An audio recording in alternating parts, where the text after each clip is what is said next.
Ladies and gentlemen, the story you are about to hear is true.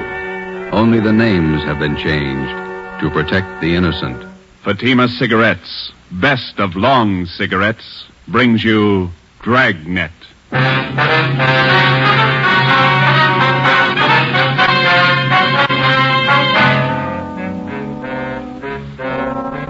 You're a detective sergeant.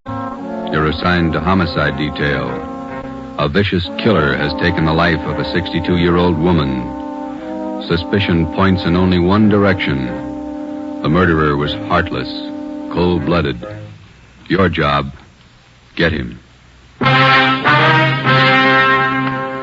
If you want a long cigarette, smoke the best of long cigarettes. Smoke Fatima. It's the long cigarette that contains an essential ingredient of all the very popular cigarettes, Turkish tobacco. That's why you see the Turkish symbols on the attractive golden yellow Fatima package. That's why Fatima has a much different, much better flavor and aroma than any other long cigarette. That's why Fatima doubles and redoubles its smokers. Yes, if you want a long cigarette, smoke the best of long cigarettes. Smoke Fatima. Dragnet, the documented drama of an actual crime. For the next 30 minutes, in cooperation with the Los Angeles Police Department, you will travel step by step on the side of the law through an actual case from official police files. From beginning to end, from crime to punishment, Dragnet is the story of your police force in action. It was Saturday, November 5th. It was foggy in Los Angeles. We were working the day watch out of homicide. My partner's Ben Romero. The boss is Ed Backstrand, chief of detectives. My name's Friday. It was 3:35 p.m. when I got to room 42. Homicide.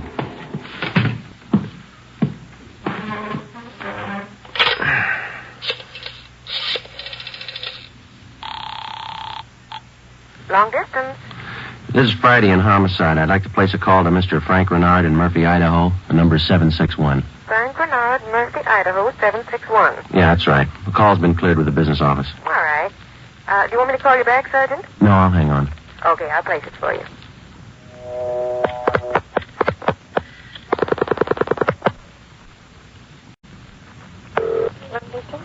Long distance, Mr. Frank Renard, Murphy, Idaho. Murphy, 761. Thank you. New Haven, Connecticut. Your number, please. Charge call to Madison, 7961. Thank you. The time and charges when the call's completed, operator. Read, operator. You ready to put a man out? Yes, Murphy, Idaho, routing and person made.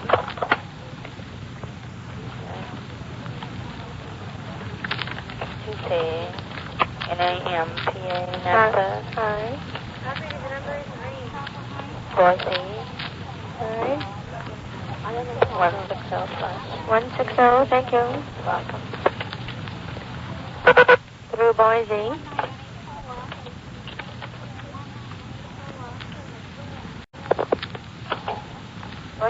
I'm calling Napa.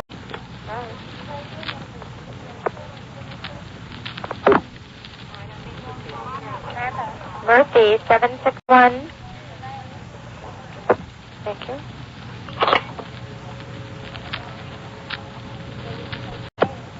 Keep ringing, 761. They're ringing the number, Sergeant. Okay, thanks.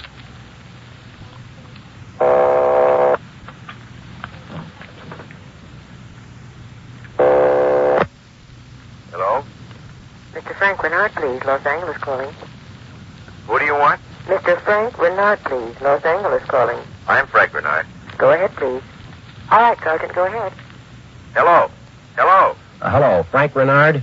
Yeah, who's this? This is Sergeant Friday, Los Angeles Police Department. I've got an urgent message for you. For me? Well, what's the matter? Well, your wife, Dolores, asked me to call you. Something's happened to your mother. What do you mean? What's happened? I better let your wife tell you. She wants you back in Los Angeles right away. Look, what's this all about? I can't leave my job now. You better come. Your mother's been murdered.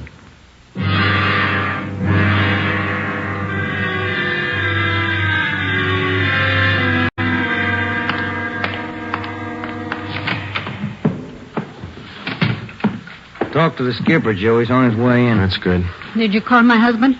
Did you? He's flying down from Idaho tonight. Be here in the morning. You tell him about me? The trouble I'm in? I told him his mother was murdered. That's all I told him, Mrs. Renard. What am I going to say to Frank? He always sided in with his mother. He'll never believe me. What can I tell him? Jury can give you more trouble than your husband can. What you going to tell them? Are you stupid or something? How many times do I have to say it? I didn't kill her. I didn't kill her. It's a small room, Miss Renard. We can hear you. Sit down, please. I won't sit down. You're not pinning this on me because I didn't do it. Anybody could have killed the old hag, but I didn't. Will you sit down, please? I don't have to take this. I'm no tramp.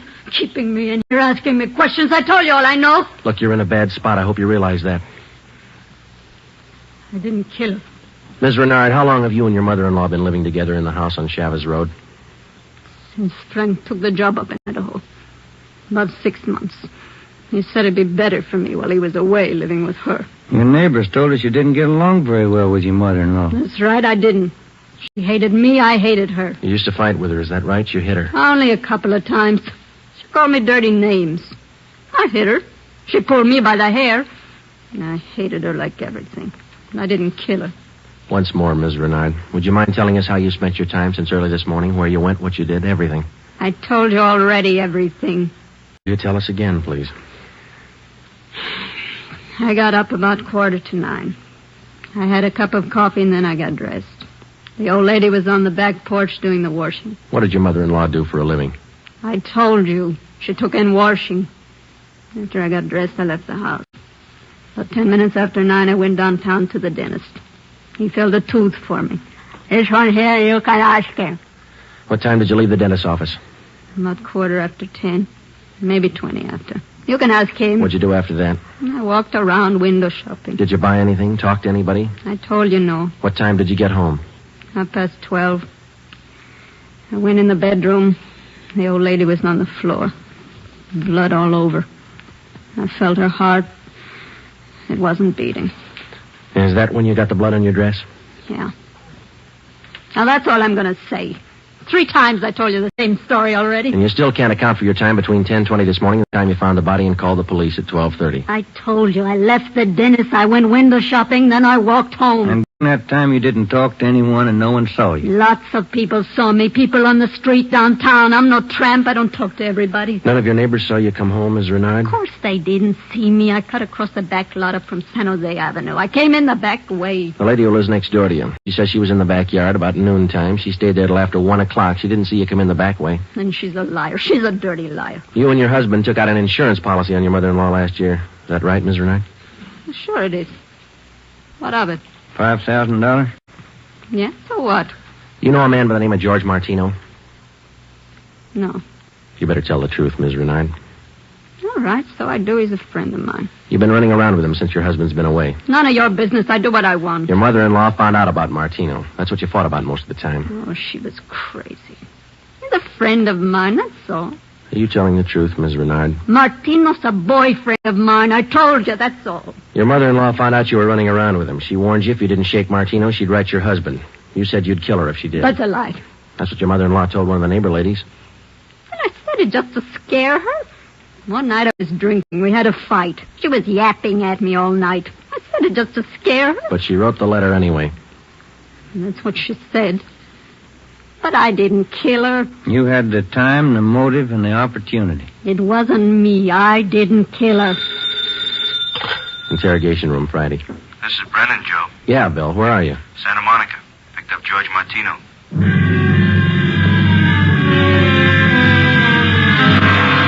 Ben and I drove Mrs. Renard to Lincoln Heights Jail, 5th floor, and had her booked on suspicion of 187 PC. When we checked back in at the office, Brennan and Wiseman, the other 2 men on the case with Ben and I, were questioning George Martino in the interrogation room. Ben and I stood by. Martino admitted only 2 things. He had been running around with Mrs. Renard since her husband left town, and he had heard Mrs. Renard express a desire to do away with her mother-in-law. After the questioning of Martino, Sergeant Brennan, Ben and I met with Chief Ed Backstrand. It was 5:15 p.m. You got everything but the murder weapon, huh? That and Mrs. Renard's confession. She ought to come through, huh, Joe? I don't know. She's scared, but she's still got a smart mouth. What about Martino, Brennan? You think he had a hand in it? I don't think so. We spent most of the afternoon talking to him. He hasn't got the guts. We took a statement. And does he have an alibi? Solid. What was the cause of death? Strangulation, multiple fractures of the skull. All motives are with Mrs. Renard, Chief. Pretty clear-cut job. No evidence of robbery or burglary, I guess. A couple of dresser drawers in the bedroom were emptied on the floor and clothes tossed all around. Pretty obvious plan to make it look like burglary. Maybe. We found 3 $1 bills in plain sight. They were on the floor near the body. If a burglar went through the stuff, he wouldn't have missed that money. And it shouldn't be too much trouble tying it up. Shouldn't be, Skipper. Friday and Romero, you follow the case through. Just a minute. Hello, Backstrand. Yeah? What? All right, I'll send him over. Lee Jones. Just finished checking the evidence at the crime lab. Yeah? He thinks Mrs. Renard's innocent.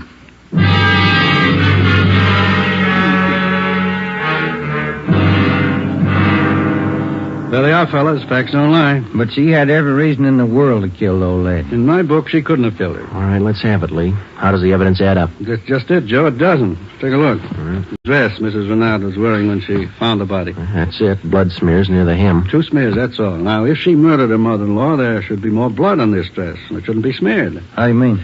First of all, the manner in which the old lady was killed. Head was battered in. Must have bled profusely. No question about that. All right, go ahead. Whoever murdered the old lady must have stains all over their clothes. Here's the important part. Because of the nature of the wound, it would have stained in drops, not smears. Well, how can you tell the difference? Maybe these are drop stains on her desk. They're not. I checked them with a microscope. Only the higher ribs of the cloth are stained. The smears, nothing else. But a drop forms its own definite drop pattern and permeates the cloth, soaks in. No signs of that on her dress. Not a one. Now, here's the silk scarf the old lady was strangled with. Yeah? Here's what I found in the knot tied in the scarf. A blonde hair, wavy. Old lady had dark hair. So does Miss Renard. So does her boyfriend. That's what I mean. This blonde hair is one of 2 things that didn't belong at that murder scene. What else you got? This here. What is it, Lee? Small piece of plastic. From a gun butt, I'd say. See here? Crisscross surface, then a little smooth area here. Yeah? The killer could have hit the old lady with the butt of a gun. And a piece of the stock could have chipped off like this, huh? Miss Renard doesn't own a gun. Neither did her mother-in-law. Where does that leave us? I don't know, Joe. There's the stuff. You can't disregard it. Maybe you can explain it. Yeah. How?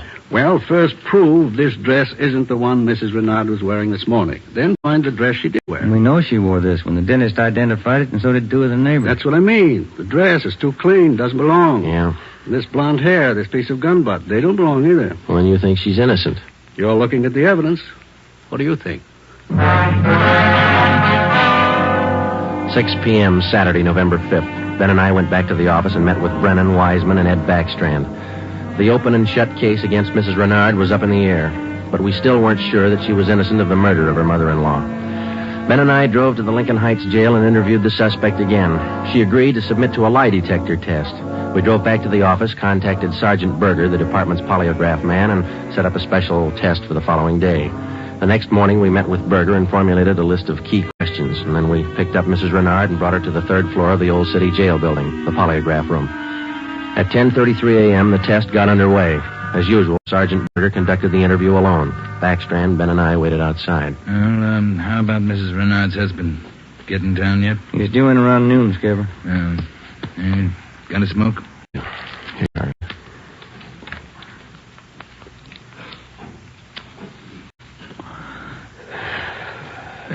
Thanks. What time is it now?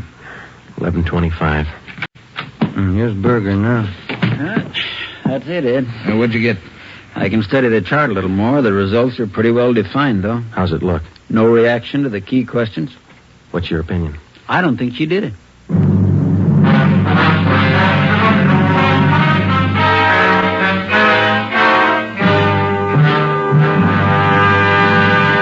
You are listening to Dragnet, authentic stories of your police force in action.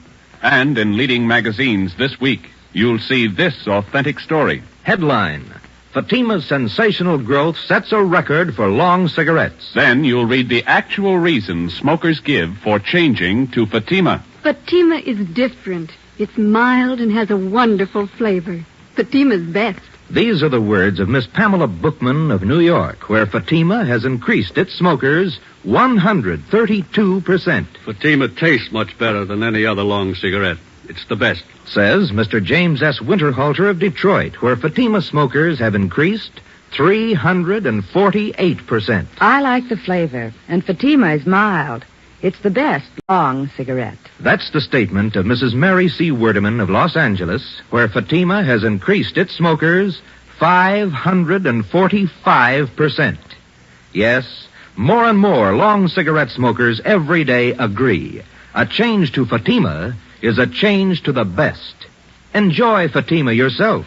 Best of long cigarettes.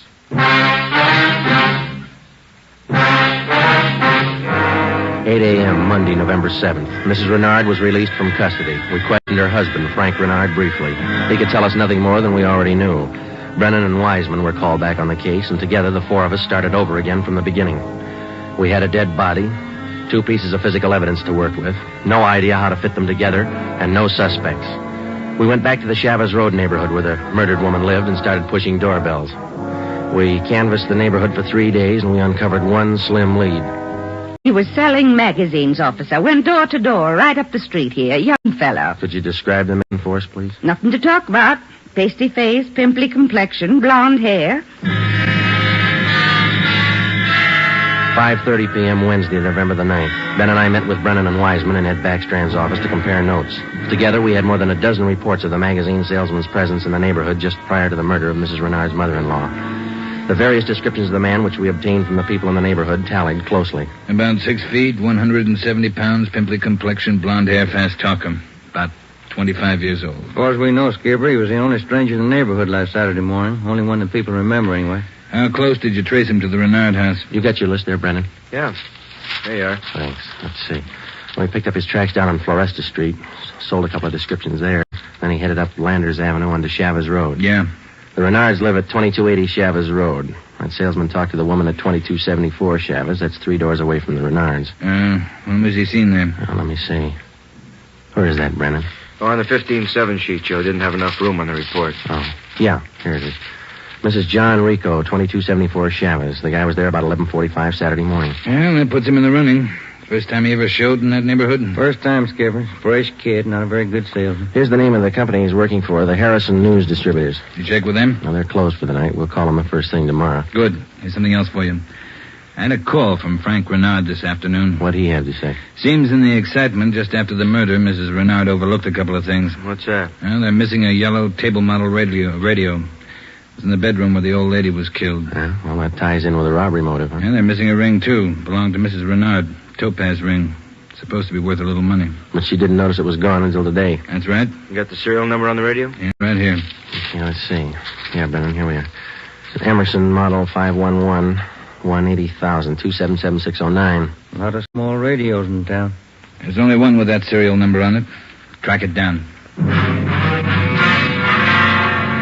A complete description of the Topaz ring and the serial numbers and description of the yellow table model radio were sent to the pawn shop detail. The information was then placed on the stolen property list and relayed to every pawn shop operator in the city. The next morning, Ben and I interviewed the manager of the Harrison News Distributing Company. There, the suspect had given his name as Sam Bricker. We checked out his home address. Turned out to be a gas station in North Hollywood. We took the suspect's job application blank with a specimen of his handwriting, and then we drove back to the office. Sam Bricker. We were unable to get a make on the name from the Record Bureau. We checked the cards on every known criminal who was cataloged in the oddity files having a pimply complexion. None of them matched. That night, we got out an APB and a radiogram. The suspect's trail led from one salesman's job to the next. On his last job, he gave his name as Albert Berry. His address is 1430 Palo Alto Drive. That was in the Echo Lake District. Ben and I drove out to check it. 1428, 1430. There it is, Joe. Yeah. At least it's not a gas station, huh? Come on.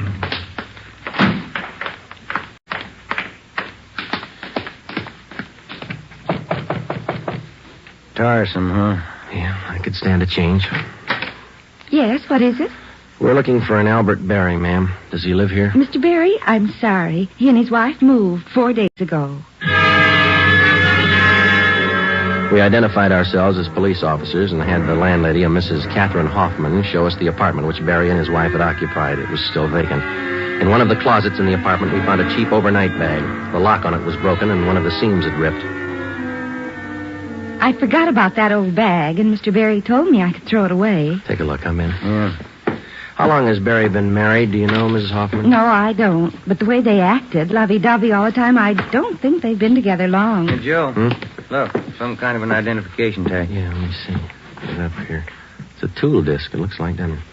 Jameson Larrabee, Pittsburgh, Pennsylvania. You're not after Mr. Barry, are you, officer? Yes, ma'am, we are. Did he leave a forwarding address? I wish he did. I'm holding 3 letters for Mrs. Barry in my apartment right now. May we see them, please? Certainly. Would you step this way, please? My apartment's just across the hall. Yes, ma'am. Would you like a bottle of beer or something? No, ma'am, thanks. Let's see. I thought I put... Yes, here they are. 3 of them, Sergeant. From her folks, I think. Mrs. Barry's from Fresno. Oh, that's good. You want to copy down this return address, Ben? Yeah, go ahead. Okay. That's C.K. Ulrich, U-L-R-I-C-K.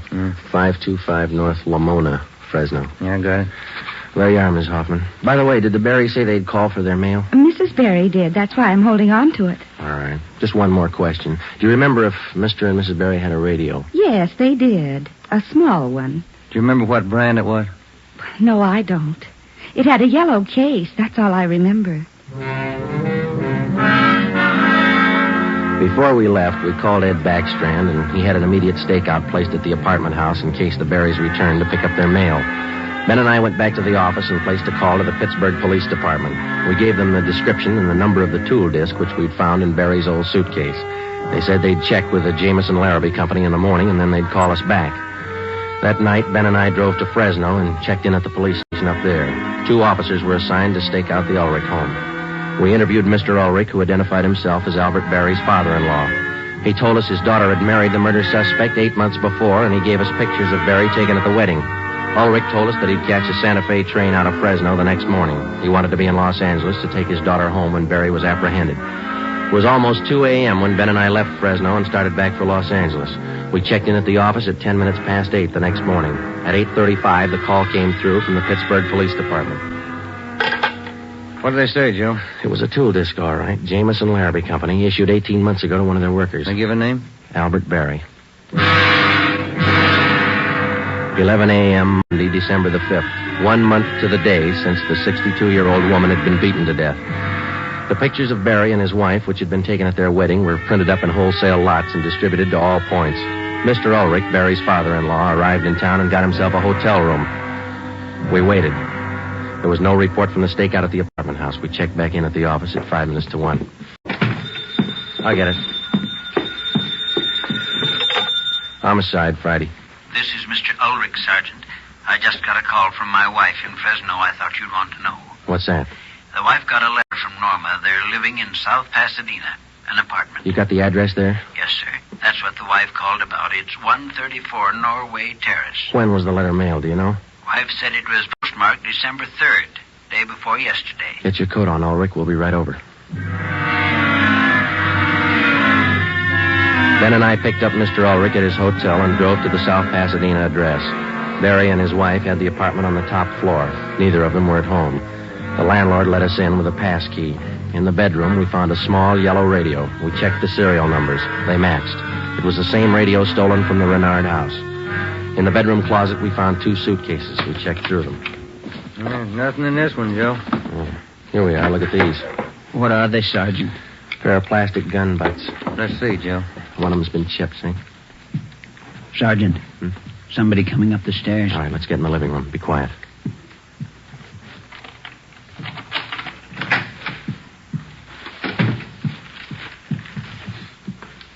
Dad, what are you doing here?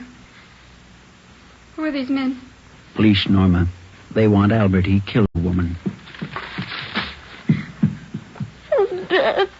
It's all right, Norma. It'll be all right. Did you know your husband killed a woman, Miss Barry? He just told me last Saturday. We've been running away for a month now. Moving all the time. I wanted to know why. So he told me. He said I was in it as much as he was. And I'm tired of running. Why did he kill her? Did he tell you that? He said he broke in the house. He didn't know anyone was home. The old woman was in the bedroom. She started to cry out. He had a gun. He hit her with it. Where's your husband now?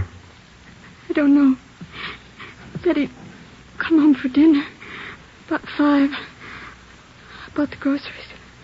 What time you got, Ben? 3:30. That ring you're wearing, Miss Berry. Husband give you that? Yes, why? What kind of a stone is that? Topaz. Bert gave it to me. Why? Nothing. We'll wait. 5 o'clock came and went. Barry failed to show. 5:30. Ulrich started to get nervous. 6 o'clock. 6:30. No sign of Barry. I went to the window and kept an eye on the street below. At 6:45, a light green Nash sedan pulled to a stop in front of the apartment house. A man got out and went into the main floor entrance. Bert. I'll let him in. All right. How long have you had the new car? A couple of days. Bert got it credit. What do you want me to do now? Does he have a key to the apartment here? He lost it. Okay, when he rings, let him in. Just act natural. Ben? Yeah. You cover me. I'll get the cuffs on him. Right.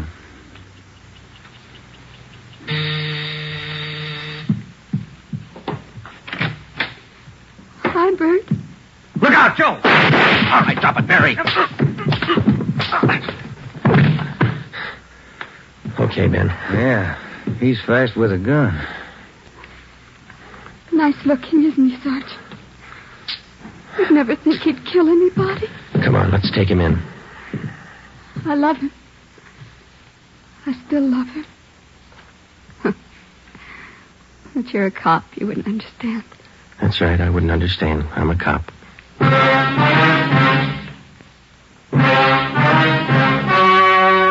The story you have just heard was true.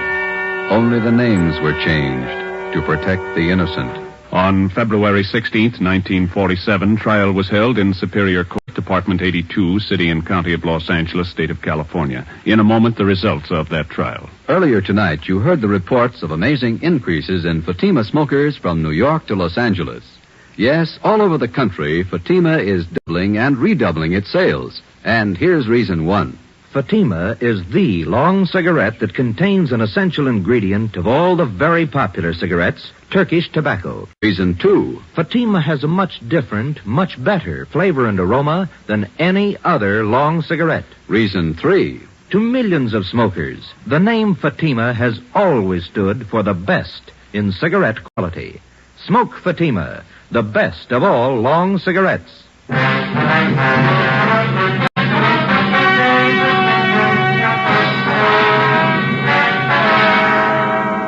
Albert Ralph Berry was tried and convicted of murder in the first degree. His wife, Norma Berry, was found innocent of the charge that she harbored a criminal. She was returned home with her father. Berry was executed in the lethal gas chamber at the state penitentiary. You have just heard Dragnet, a new series of authentic cases from official files. Technical advice for Dragnet comes from the Office of Acting Chief of Police, W.A. Wharton, Los Angeles Police Department. Tonight's program is dedicated to Private Hubert W. Estes of the District of Columbia Metropolitan Police Department, who on the night of May 16th, 1947, gave his life so that yours might be more secure.